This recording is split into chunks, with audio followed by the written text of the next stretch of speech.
Basically, last time we were watching the world of Riot's MMO, we've covered absolutely everything in here. Yeah, we've covered every single zone. We know what's going on where. We know the classes, we know the races for the most part. Yeah, for the most part, we know a lot of races. Now the question is, what will be the playable races and what will be the classes?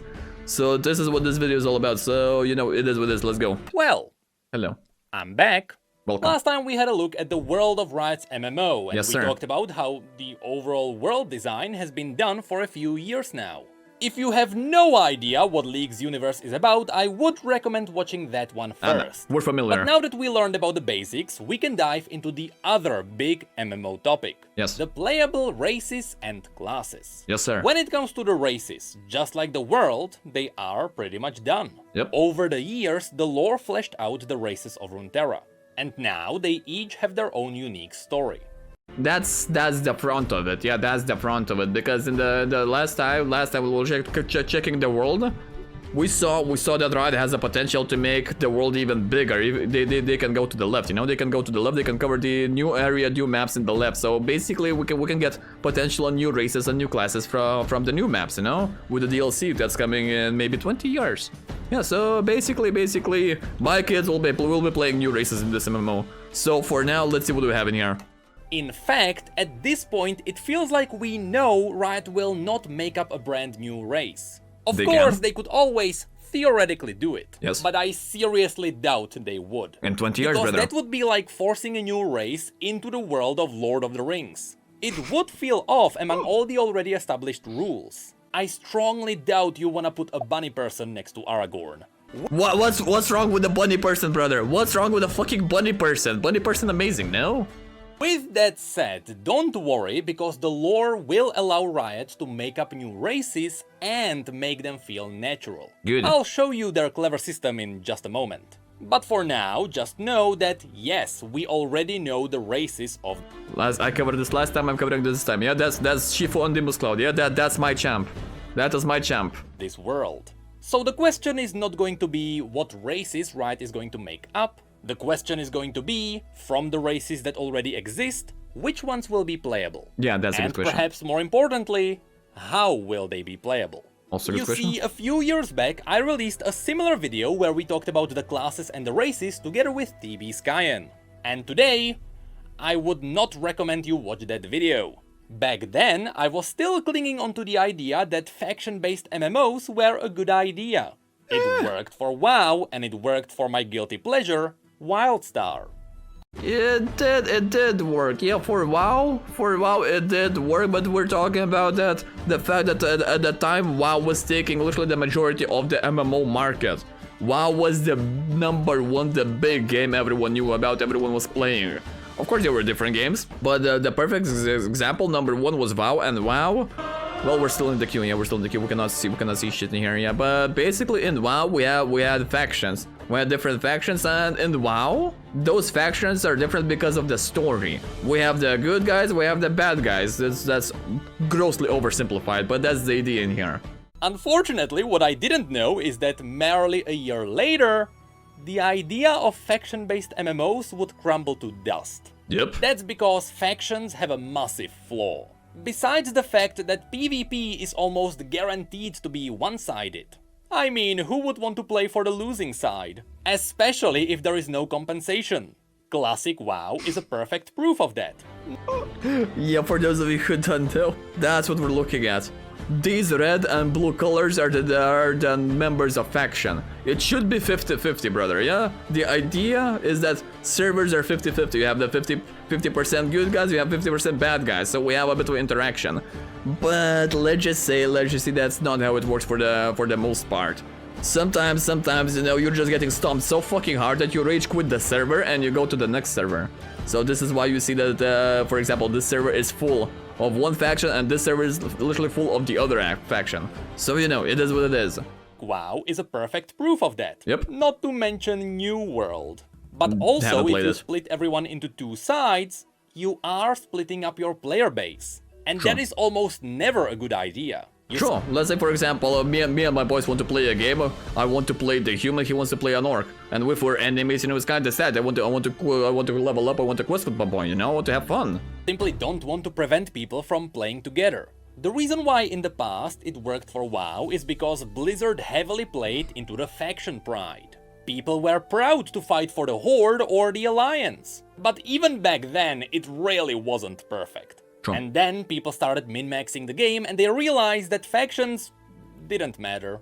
And that's where Riot has the edge. Yeah, the idea of faction doesn't matter, what matters is their race, as I'm talking about World of Warcraft, especially when it comes down to PvP. Some races are just better than other races when it comes down to PvP. You have a racial buff that literally allows you to win every single PvP does. I'm talking about humans, yeah, in the classic it was undeads. Because they were immune to CC, and later on we had humans who became immune to CC. So on CC and WoW is kind of disgusting. We are bitching in LoL that Morgana's root lasts 3 seconds. Brother, the minimum stun in fucking World of Warcraft PvP is fucking 6 seconds.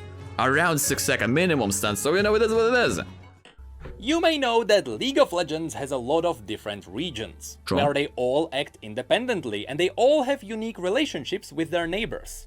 Because of this, forcing faction alliances into this world would ruin the already established lore. So PvP factions are most likely not going to be a thing. However, despite... Not gonna lie, I see Demacia and Noxus as 2 different factions. Like we have the good guys, we have the bad guys, considering the fact that we'll check the last video where Noxus is literally conquering everything. So let's just say that other people, the other factions don't see Noxus as the friends, as a friendly neighbor, you know? Despite that, League absolutely has faction pride. Yep. People love it when a new Shuriman champion is announced, because people love that place. And people love it when the new champion is... Noxus is the bad guys in general, but KK. What do you mean not the bad guys? When they were trying to take over Ionia, they were sending children to fight that war for them because they thought Ionians will not fight back against the children. Well, of course, Ionians kinda killed everyone, but you know it is what it is. Is not Ionian, because goddamn we have too many Ionians. True. Nearly every League of Legends player has a favorite region. That was the Black Rose, not all of Noxus. Black Rose is a part of Noxus, which means Noxus bad. And you bet when the MMO comes out, Shurimans have slaves, and Demacia have racism. So, you know, everyone is a bad guy in here. people will want to play for that region. And this is where the brilliance of Riot's world kicks in. You see, the fundamental lore of League of Legends is based around the idea that anyone can be from any region.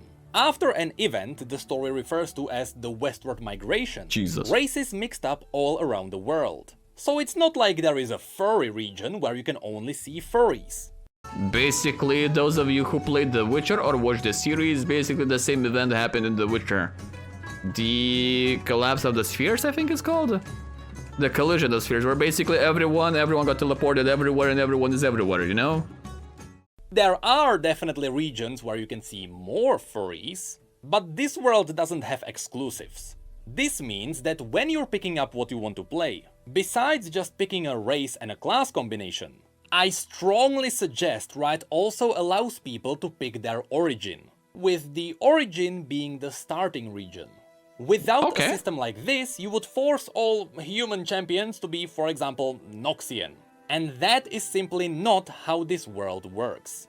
So, I've been mumbling about how this world works for quite a while. So... Yeah, well, I mean, now think about it, bro. Yeah, starting zone would be each different if you're picking different races.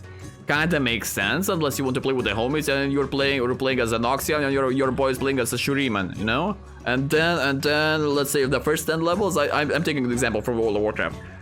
First 10 levels, you're just being chilling in different zones, and then you're questing together from level to 10 to level, god knows, like 100 first, let's say, for example, you know?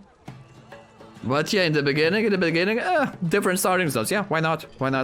So now, let's actually dive into all the races that exist in this universe. Let's go. Spoiler alert, League doesn't have too many different races, because it's focusing on depth over variety. Which is good. Of course, as it is with any RPG, there is the human race. Classic. But it would be cool if the humans varied depending on their origins. For example, if you pick a human from the Freljord, they would be an Iceborn and they would have extra frost resistance. A Demacian could have a bit more magic resistance, Ionians could have a bit more nature resistance, Shuriman's heat resistance, and so on. I think it's going to be crucial for Riot to preserve the feeling of every origin feeling at least slightly different. Or maybe every single faction has a different mount. Let's say, for example, Shurimas are riding on lions, Nox is riding on reptiles, Demacians on horses, I imagine. That's classic. Question is, what would be Freljordians riding on? Fucking Yetis? Perhaps that would be amazing, yeah. Or goats. Yeah, straight up you can go with the goats, yeah, why not? This is an RPG after all, and despite the fact that balancing is usually a big issue, Polar bears, I sure. strongly believe these RPG elements have to be preserved. But if Riot is afraid of people min-maxing the game from the very beginning, focusing on the origin stat with the most value, Riot can always do the safe thing and only give each origin different customization. In the Freljord, people tend to be more pale, with lush beards and Nordic tattoos all over their bodies. Okay. Shurimans have the classic dreadlock style. People from Bilgewater have the pirate crew tattoos. Piltovans are your fancy mustache people. And Ionians have the wild, untamed hair and beards. So even without special origin, I do believe these unique character customizations would enhance the region pride too. So that's what humans would be about. Pretty versatile and nothing too special in an RPG world. So now let's have a look at the more unique races. After humans, the second most spread out race are the Vastaya. Furries. Let's keep it real, yeah? Furries. And we all know, we saw the numbers, we know everyone will be playing furry, especially every single simp will be playing a fucking Ari wannabe. As we mentioned in the last video, the Vastaya are a race that came to be after humans started mating with magical animals. Who fucked a possum? Straight up. I mean, okay, fine. We can understand. We can understand Ari. Yeah, we can understand the idea of Ari. But still, the beginning, someone had to fuck a fox. But brother, But the thing a possum. Who fucked a possum, brother? is, depending on where they are from, there are loads of Yeah, I'm not saying it. Yeah, I'm not saying it. different kinds of Vastaya. From cat boys to fox girls to lizard girls. The existence of Nico implies that somebody fucked a lizard. Okay, Riot. Okay. In fact, here's a family tree of all the Vastayan tribes, and Oh, even this fucking doesn't hell. cover all of them. Give me a second. We got Wild Ari in here. Yeah, why is Ari? That's a Vastaya tree. Okay, these names don't tell me shit, brother. How about you translate that into straight up animals, you know? So I will know what's happening in here. Real question is who is brave enough to make a Rengar species, LMAO? Shit, you're not. Today in the morning I saw, I think it was a TikTok or maybe a short or maybe something else. Basically, I saw a short of a fucking Chinese. No, it was Japanese guy. Yeah, basically there was a guy in Japan that was stationed at the local asylum. Motherfucker was crazy, actually crazy. Somehow the wardens didn't check on him and he managed to escape. So the fucker, what he did, he went into the fucking zoo and jumped into a lion pit because the voices told him to. So, you know, we have an example in real life. So basically, I don't see how making a Rengar is going to be a problem. If you're enough, yeah? If you're a bit lucky and you're brave, sure, why not? Why not? Anything can happen. And this is where Riot can pull off something genius. A friend of mine has a video of someone fucking a fish.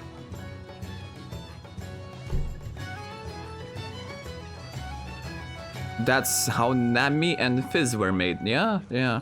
Also, we have to consider the fact that Tom Kench is a catfish. You know, it is what it is. As I said, this world already has set rules. So it would be very difficult to introduce a brand new race into this universe. However, it is going to be very easy to just make up a new Vastayan tribe. Yep. So I propose that Basically, insert any animal you want in here, yeah? Riot doesn't make the Vastaya as a playable race overall, but instead it would be cool if Riot let the specific tribes to be playable races. This would leave the door open for them to introduce new playable races later down the line. True, that actually would be nice. Yeah, that actually would be nice. So, for example, we were covering the humans. The humans, we have seven different categories. Yeah, we had 7 different categories, excluding Viego starting zone, which is still not covered on the map right now. So, as we were saying, the next DLC is going to be coming. Yeah, in the period of 20 years. So we have extra war zones. So for the time being, we have 7 different races. Yeah, regions. Yeah, Demacia, Freljord, what? 7 scenarios of humans. We could do exactly the same for Vestaya, you know? You want Fox? You want Fox person? Sure, let's go Fox person. We have Ari, yeah? We got Fox 1. Second is going to be probably Reptile. Because reptiles are amazing, yeah? You can either go Nico or you go a fucking dragon, you know? Third one, I don't know, Rengar, Lion. Sure, why not? Why not? Fourth one, let's think about it. Yeah, birds. Zaya and Rakan. Yeah, Zaya and Rakan, birds. This begs me to start to ask the question, yeah? Who fucked a bird, bro? Well, actually, who fucked a bird? That's how Zaya and Rakan were made. Jesus. If they cross off all the Vastaya at once, they kinda shoot themselves in the foot. But I know, here I go mumbling about how the world works again. So let's have a look at some of the specific tribes. When I say Vastaya, most people think of Ari. I wonder why, Till. Surely it couldn't be for pornographic reasons. Surely. No. It's because of her character. Yeah, that's why. She comes from the Vasani that look like foxes. Although her tribe is mostly gone, the lore can justify new members to be found, so they can be playable. The Kilash tribe comes from the jungles between Shurima and Ishtal. Yep. These lion-like people are known for hunting dangerous beasts, and they take great pride in trophy collecting. It's the average mount collector. The Shimon tribe are monkey-like people from Ionia. Oh yeah, the monkey. We forgot the monkey from Ionia. Yeah, it's all about the monkey, brother. I will. My second character is going to be the monkey, like straight up. Master monkey, you know? While their older members are very wise, their younger members can be very goofy. Yes. The Otrani come from Mount Targon, resembling the classic goat people. Okay. Their hobbies are taking care of the Stellarcorns. The Lothland tribe are Ionians who resemble bird people. This tribe likes to combine the art of dancing with lethal assassinations. Swear to God, someone fucked a bird. Just say it as it is. The Uvikat are something close to lizards, though they do have the ability to shapeshift. Out of all of the other tribes, these are the closest to their pure blood ancestors. And we also technically have the Marai, the fish people whom I doubt are going to be playable. Someone has a video, yeah, someone in the chat has a video of what happened there, how fish people became, yeah. Imagine modeling boots for them. Now, these were the more pure blood tribes, but there are many more Vastaya who don't fit any of these. For example, Set has an Ionian Vastayan mother and a Noxian human father, so he doesn't really have a tribe. Long story short, the Vastaya are an incredibly versatile race and Riot can use them in a million different ways. This is where they can really go wild. Yep. But that's it for the Vastaya. So now, let's have a look at the third most popular race, the Yordles. My kind of people, yeah. My race, my class, my race. Hashtag Yordle number uno. Yeah, that's what it is. These are the classic RPG tiny people. In League of Legends, people either adore them or hate them. There is no What do you mean hate them? in between. What do you mean? Everyone knows, everyone loves Teemo, yeah? Straight up, everyone loves Teemo. If you don't believe me, we saw the thing, yeah? We saw the statistics, yeah? Teemo #1 in pornography, out of every single League of Legends male champion.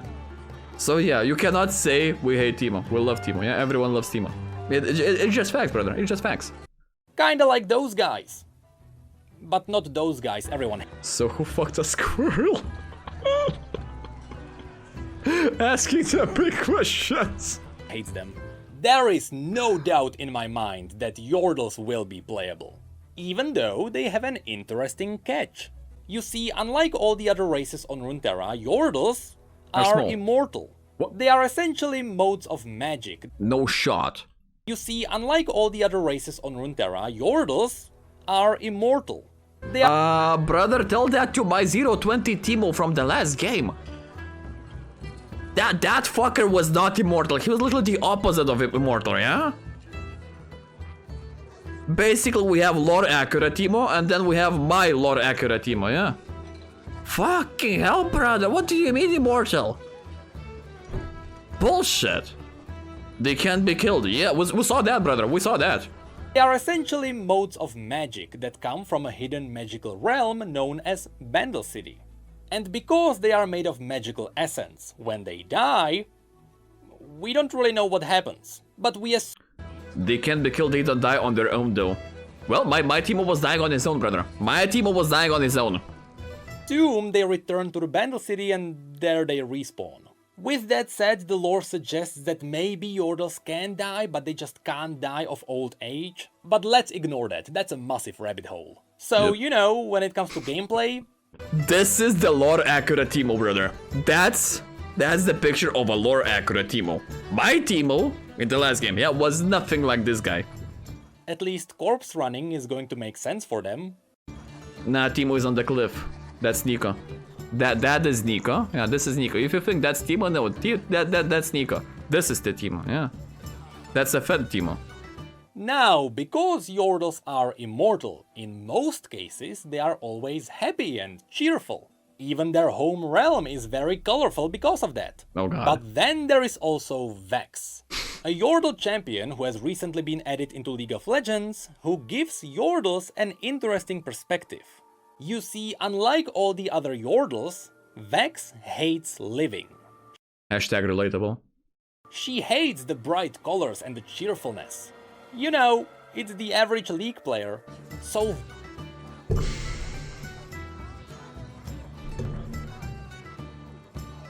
Considering the fact that they live in darkness and they play League, I feel kinda exposed. I feel like that was a personal attack in here. Straight up, that was a personal attack. Jesus. Vex is constantly in deep depression and agony. All she wishes for is to leave this world, but she can't, because Yordles can't die. Anyway, just like all the other races, Yordles can be found all around Runeterra. There is Poppy in Demacia, Kled in Noxus, Kennen in Ionia, Rumble in Shurima, and so on. But now, so far we have only covered the races which I'm pretty sure will launch with the MMO. The humans, the Vastaya and the Yordles are the core of this world. Veigar doesn't look so colorful and happy to me. He's just straight up evil, you know? But yeah, these are the free classes. Straight up, these are the free, not classes, races, yeah. Actual free races that we're gonna see. There's no way Riot will not release them at the beginning. So now we are diving into the races that still exist in this universe. But it's going to be up to Riot if they make them playable. Darken. First of all, there are the Minotaurs. The Minotaurs are different from the Vastaya because they don't have magical ancestors. They are just a standalone race.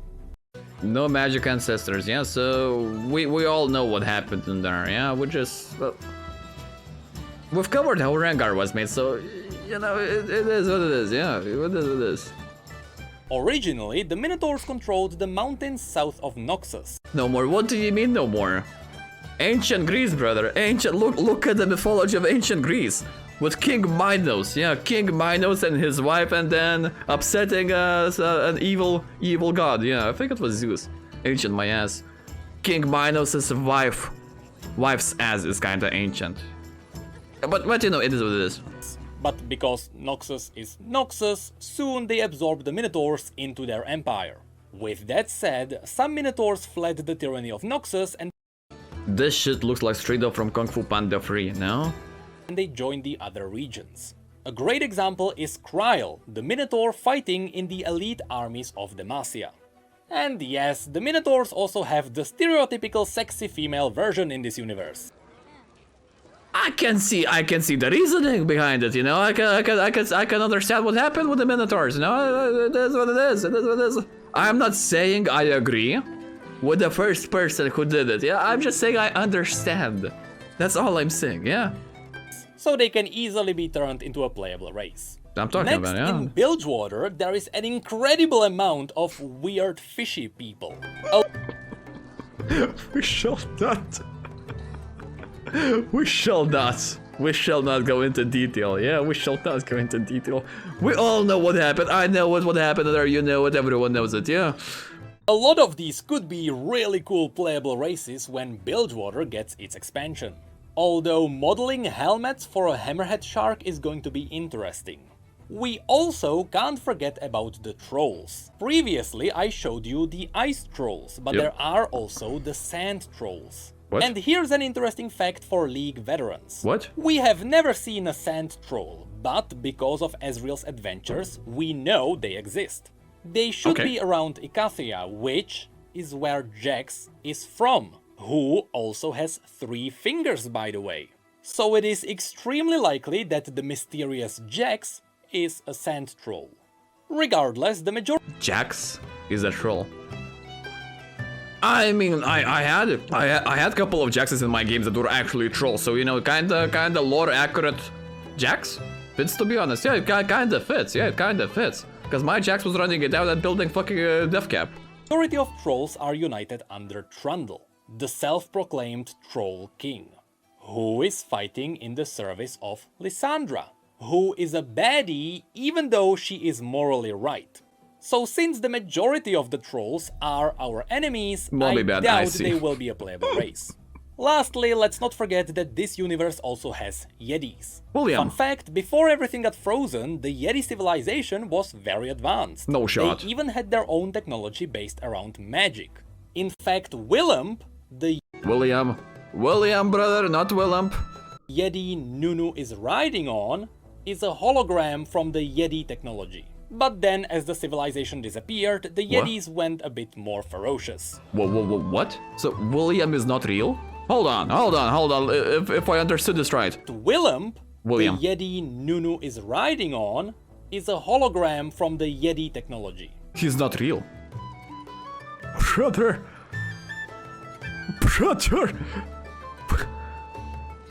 What do you mean? What do you mean he's not real? William was a lie. William is a lie. So Nunu is schizo, yeah. Fucking Nunu is schizo.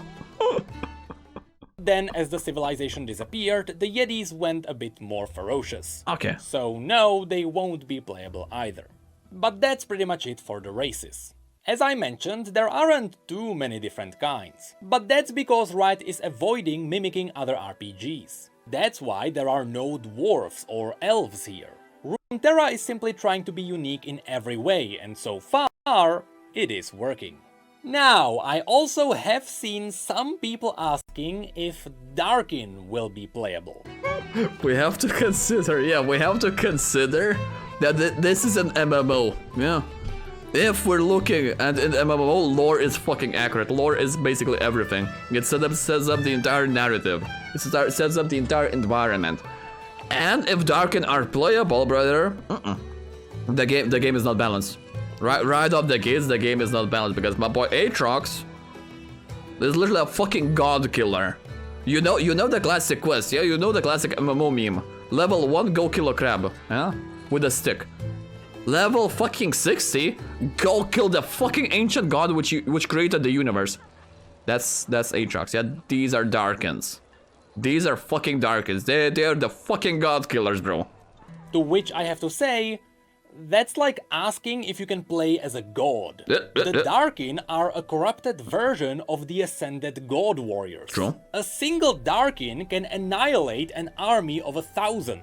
In fact, the Darkin known as Aatrox is the only being in existence that managed to kill a celestial god. He stabbed someone wielding the power of the Aspect of War so hard, the Aspect of War died. Pasta. So no, I don't think Darkin will be playable. Anyway, with all the races covered, assuming Riot is going to use the Origin system, this is what the playable races could look like. Oh, holy shit, brother, that's a lot. Yeah, give me a second. Yeah, let's remove chat, let's remove myself. Jesus, that's a lot. Demacia, Noxus, Freljord, Piltover, Zon. These are human. Oh, these are human. Yeah, these are human. Okay, we're checking the human in here. Shurima, Ionia, Targon. Targon is the mountain. Yeah, Targon is the big mountain. Yeah. Bilgewater Pirates. Yeah. Vastaya, basically animal fuckers. Yordles, Freljord, Yordles. We don't have any Yordles in there. Sanja. Minotaurs. I mean, sure, I guess, but I imagine Minotaurs falling with the same category as Vastaya, even though they are not Vastaya, you know? Same idea of animals, you know? Same idea of animals. Anyway, we're back. Humans are versatile, they are everywhere, there is not much to mention there.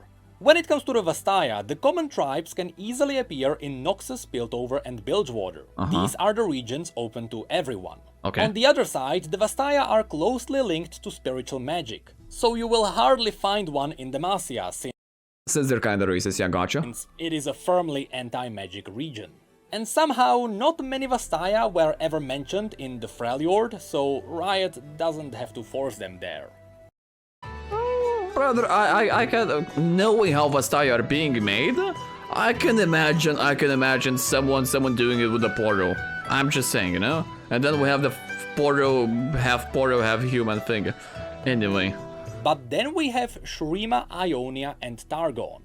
Assuming these would be saved for expansions, they could be used to introduce new playable races. Since I doubt all the newcomers remember the names, the Kilash, Lothlan and Otrani are the lion people, bird people and goat people. Lion fuckers, bird fuckers, goat fuckers.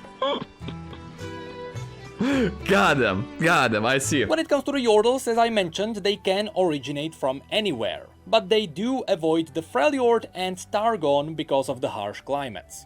Climate, and yes, yeah. I know there were some prehistoric Yordles in the Freljord, but after it got covered in ice, they disappeared. And lastly, the Minotaurs can be found in Demacia and Noxus. But it does make sense for some of them to flee to the Freljord, and others to travel to Ionia during the invasion. With all of this said, remember, this is just my decently educated opinion. Since the races are pretty much mixed up all over Runeterra, Riot could also lift the limitations and let every race start in every region. And I would be fine with that. Oh, that'd be so fucking amazing. That is so fucking amazing. Imagine you and your boys grouping up, starting to play this game. Everyone is picking different race. Someone is playing Yordle, someone is playing Noxian human, someone's playing Shuriman. And you all start, for example, from Piltover. You all start in the arcane section, you know? As a starting zone. That'd be so fucking nice. Some story would be wonky, but it wouldn't be anything horrible. Although, I still believe some racial exclusivity helps the feeling of RPGs. So, all of this is still only the first half of the video. If you wanna take a break and do your business without washing your hands, now's your chance. Nah, we chill. This program will continue in 5 seconds. We can wait. I think Darkin will be a boss. Oh, for sure. Did you wash your hands? No. Okay, so far we only covered the races, which was definitely still the easy part. The much more difficult part are going to be the classes. Yep. This is where Riot is facing a great challenge. Partially, it's because there are inherently no wrong answers when it comes to designing a class system. You can really make anything work if you put some thought into it. But more than that, Riot is challenged by the setting itself. League of Legends currently has over 160 different champions. Jesus! They each have unique abilities and together they can define about 40 different classes. Riot, please. I counted them myself. From these, Riot has to pick only a handful to be playable, which means the majority of the classes won't make it in. Or maybe 40 classes. I feel like you can make these classes into specializations, you know? Because I swear to God, there have to be similarities between some of the classes, you know? We have Archer, we have the Ranger, we have someone using a crossbow, you know? Look at Twitch, Ashe, Varus. All of them are using a bow, so you can take a classic Hunter, yeah, starting position, someone so classic bowsman, classic hunter, and then you can choose whatever specialization you want, you know? Mage into void mage, fire mage, frost mage. True, that also could be an option. Yeah, we can define. So we already covered like what, 6 of them, yeah, with only 2 classes. Warriors, you can go with the Giga Chad Warriors as well. You can go with the tank. Classic tank. I'm looking at Sign example. Straight up Giga Chad Damage Warrior. Darius would be an example. And people who love those classes will be disappointed. Thankfully, I'm not a designer, so instead of trying to figure out how to make this work, I'm going to show you all the cool, unique classes this universe has. Okay. And again, because region pride is a big part of this universe, you'll see that some of these are tied to specific regions. But not the warrior. That one is different in every single region. So let's start with that. The warriors in this universe provide a unique challenge on top of the already difficult decisions. It's because in every region, the fantasy of a warrior is represented by something else. In Demacia, it is the Dauntless Vanguard. These are the classic knights in shiny armor pursuing justice. In Noxus, the traditional warrior would be part of the Trifarian Legion, which is a rank you can achieve after killing your best sparring friend in combat. These guys rarely use shields. So basically, so far I'm looking at this example. We can take the idea from Lost Ark. You had the warrior class and then specialization paladin, which was the first one, Demacian, because you know shields and whatnot, and they rely on justice and holy power and whatnot. Next one was the berserker. So basically we have Noxus, who is actually one-shotting everyone, kind of Giga Chad, lots of damages. Shurima, the classic warrior, is the warrior of the Golden Army. These are fighting for the glory of the Shuriman Emperor. In Piltover, you would have the Enforcers. Simply Imagine playing a fucking cop. Bro, I would love to see that. said, it's the cops. People will know these from Arcane. But in a way, the Wardens are the melee warriors of Piltover. But then, in the Freljord, warriors are represented by the Berserks, either wielding axes or giant blades as they worship the primal god known as the Iron Boar.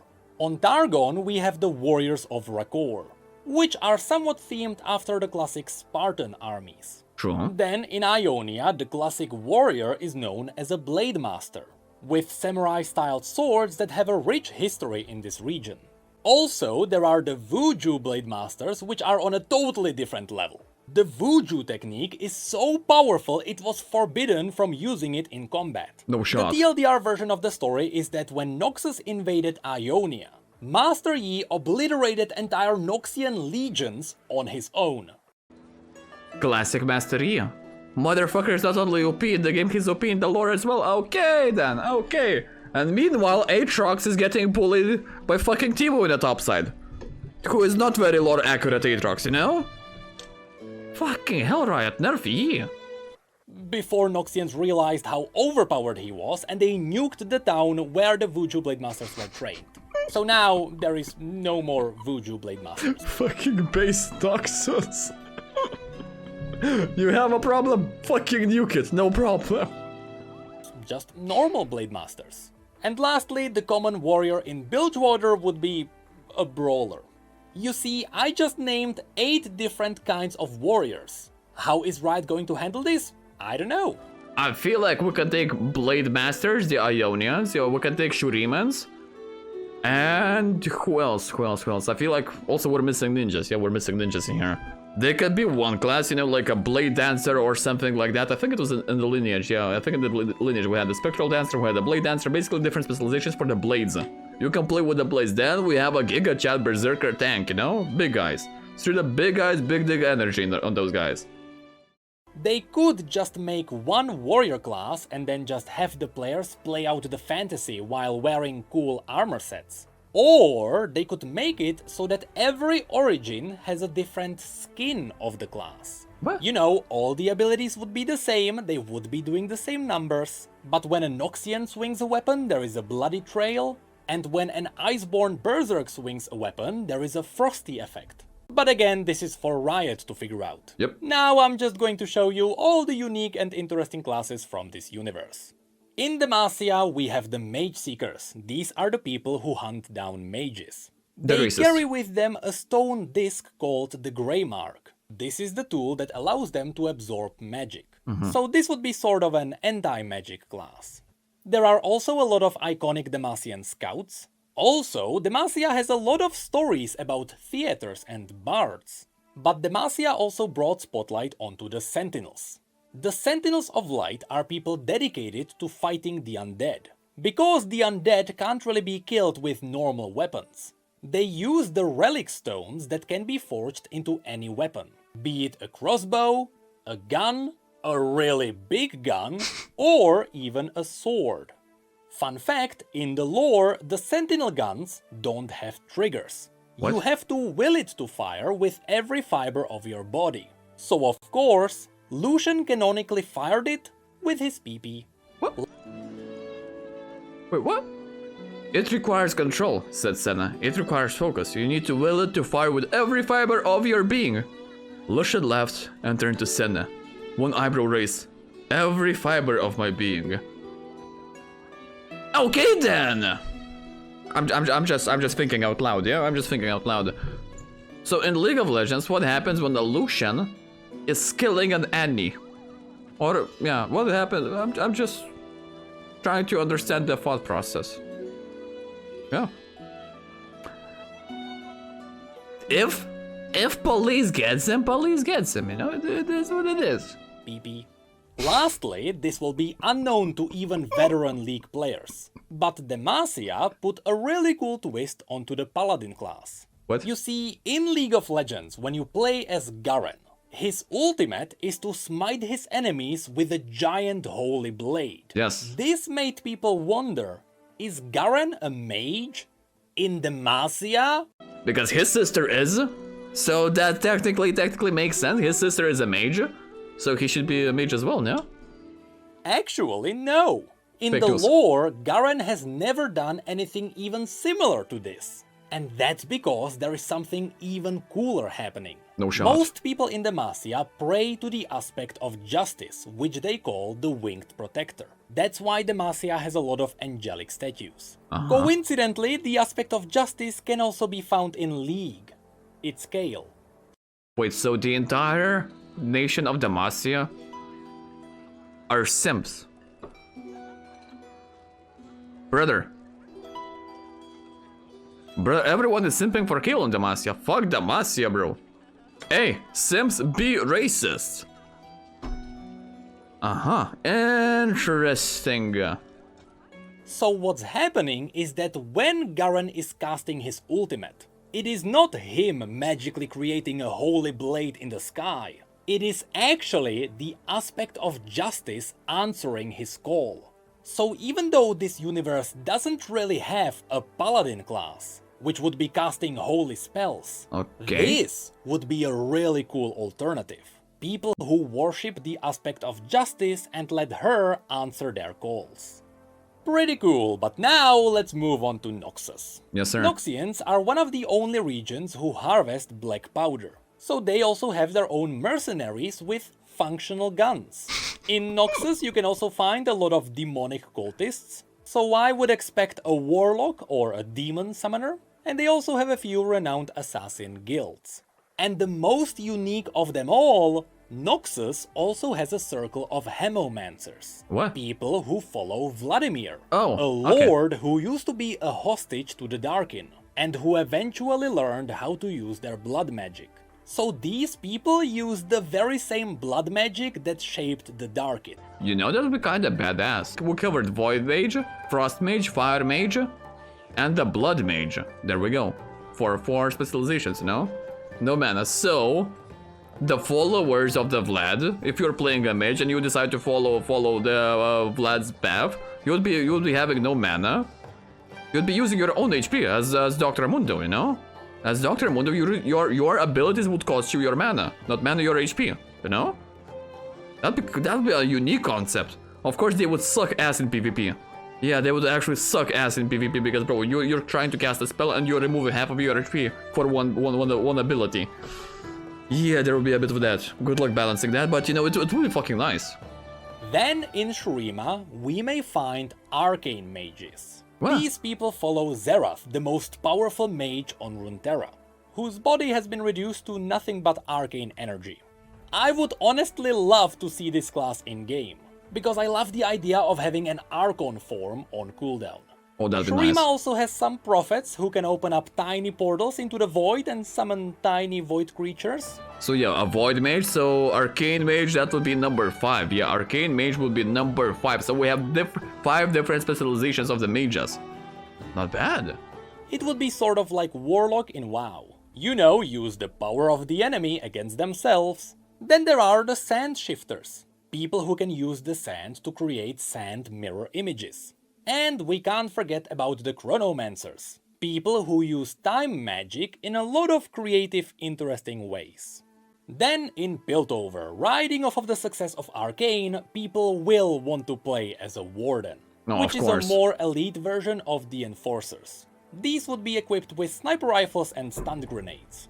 On the crafty side, there are also the Hextech Engineers. These are the people who can use science to allow them to wield magic even if they are not mages. And separate from them, there are also the Artificers. To them, anything from a powerful arm to blade legs should be possible. And down in Zone, I would love to see some kind of an alchemist. Back to the idea of Camille. Back to the idea of empowering your shit. So basically you're running a human, yeah, for the most part you're... Or not necessarily. It would be kind of difficult to create models for let's say Yordles, but imagine introducing fucking Cyberpunk when you are upgrading your weapons, you're upgrading your arms, your legs, and whatnot. So you have extra shit, you know. So instead you have 2 arms, and then boom, you have fucking blades. Damn, this could be a concept. This could be an actual concept. Glorious evolution gaming, yes sir. They are not mages. And separate from them, there are also the Artificers. To them, anything from a powerful arm to blade legs should be possible. And down in Zone, I would love to see some kind of an alchemist, who's using questionable drugs to help his allies. I would say this would be a profession, this wouldn't be a class. I'm having a hard time seeing how that's a class. Also, that's Rick and Morty. Yeah, that's straight up Rick and Morty here.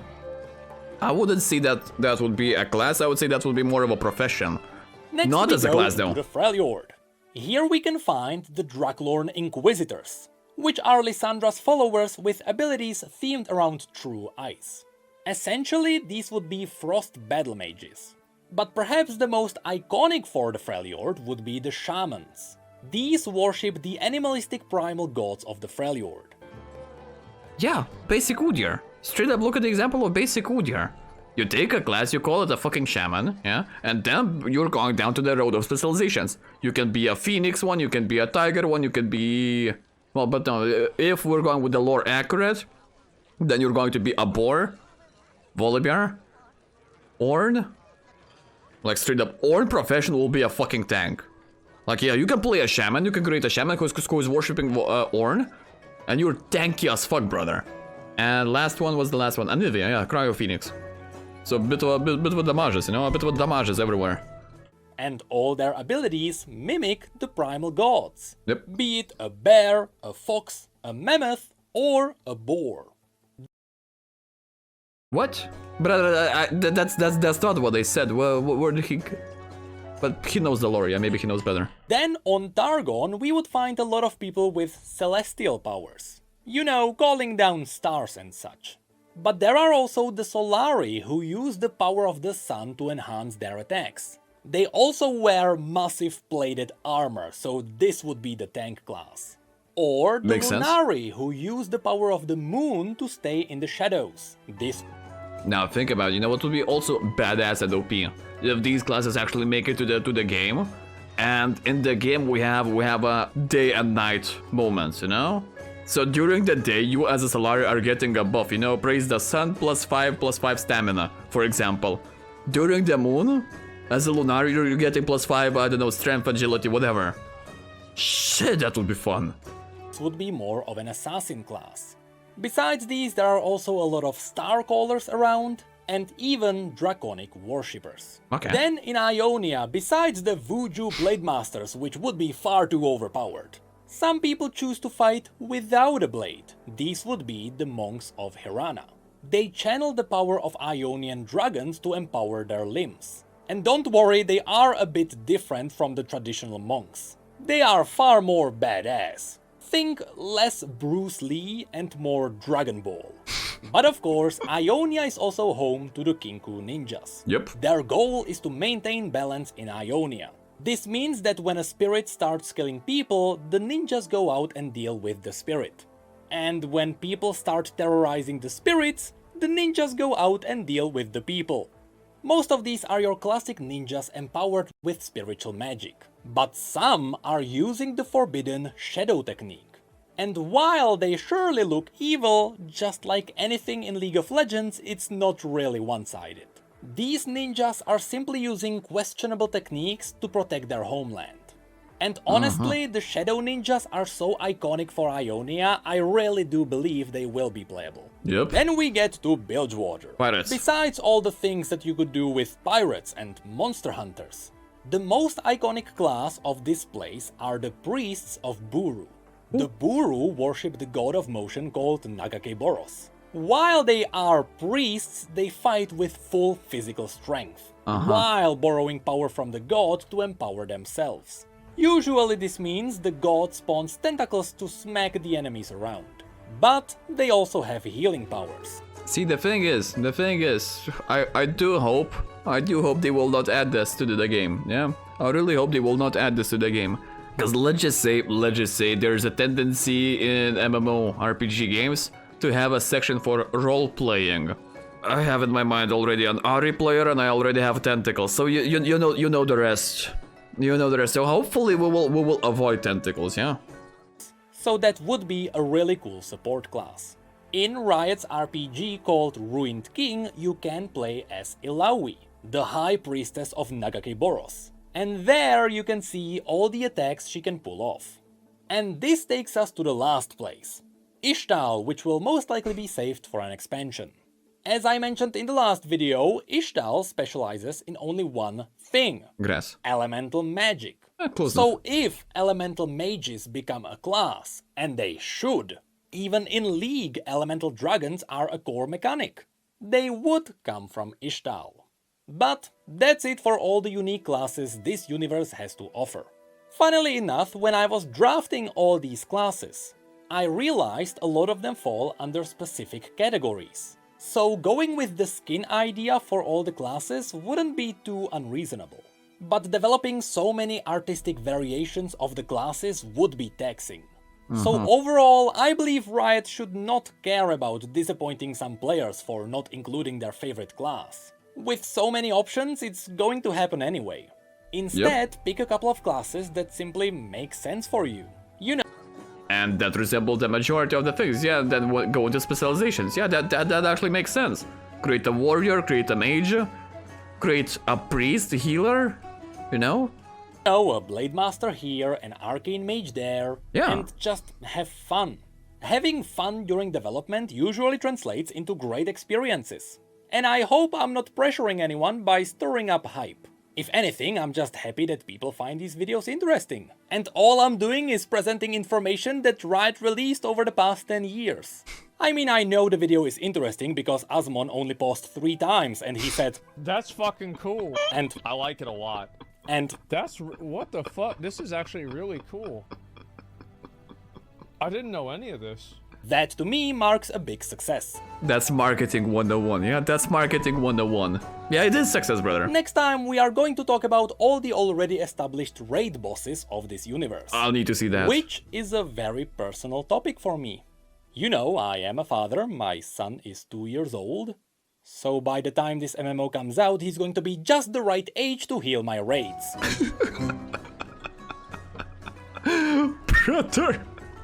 Brother, created a fucking healer in real life.